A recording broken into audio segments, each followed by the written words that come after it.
What's up, everybody, and thank you so much for tuning in to Wiz World TV. I am DJ Wiz coming to you live on this 4th of July. Hold on, wait a minute. It's 4th of July, and I'm not even on the grill today, man. It's a little too hot for me. That's why I did my grilling early in the week. But shout out to everybody who got good food out there. You know I'm always willing to come over to your house and get some of them leftovers. You know how I do it. But big news today, I woke up with news that Kevin Durant, one of my favorite players from OKC, the Thunder, has left, and now he is with the Golden State Warriors. Hold on, wait a minute. What's going on? Didn't the Golden State Warriors go like 71-9 last season? What y'all need Kevin Durant for? I just feel like that is overkill, man. That is so not fair. I feel like it was a weak move. What y'all think? I don't know. Let's check the highlights out real quick. I've talked to players, ex-players around the league recently about Durant, and they said what you want to do is grow old gracefully. And the best way to grow old gracefully is to surround yourself with better players so you don't have to do as much. You don't have to carry as much of the burden. Obviously, he's carrying a huge burden in Oklahoma City.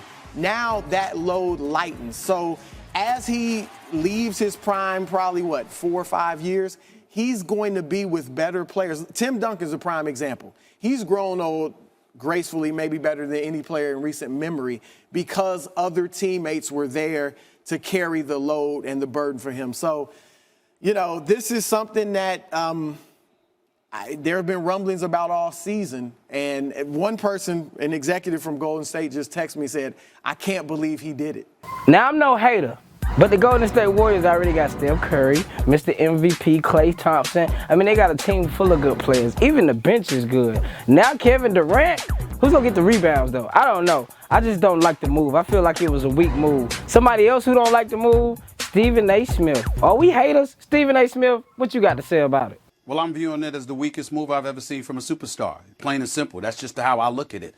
It's not that he's leaving Oklahoma City. If you're not happy there and you want to move on and you want to grow as a player, or, you know, there's nothing wrong with that. He's one of the top 3 players in the world. He's a quintessential superstar. He deserves all the credit in the world for the talent that he possesses. But the flip side is this. They were up 3-1 in the Western Conference Finals. Not 1, not 2, but 3 different times. He was 48 minutes removed from getting to the NBA Finals by winning the Western Conference. 3 times he failed, particularly in Game 6. And you depart for the team that beat you when you're on the cusp of getting to the finals yourself or ultimately winning the championship for the franchise that you've been with since you've come into the NBA, I think it's incredibly weak. And I don't want to hear any comparisons to that of LeBron James when LeBron James left Cleveland for South Beach. When LeBron left Cleveland, the cupboard was bare. He was basically the only dude in Cleveland. It was LeBron James and a bunch of no-names. In the case of Kevin Durant, you have one of the top 5 players in the world as your teammate. You've got Billy Donovan, who's proven to be an exceptional coach. You've got a coaching staff. You've got a first-class organization. You've got Enes Kanter, Steven Adams, and all of these boys. You are legitimately a championship contender. You are the difference. You are the superstar, and you depart for the team that beat you, that's the 2-time reigning defending Western Conference champions, who's won a championship in the last 2 years. You're jumping on a bandwagon as far as I'm concerned. That's just the way that I look at it. All right, that's all I got for you on Wiz World TV. Enjoy the rest of your 4th of July. It's back to work tomorrow. Thank you for tuning in. Thanks for all your likes and your shares. And I'm out.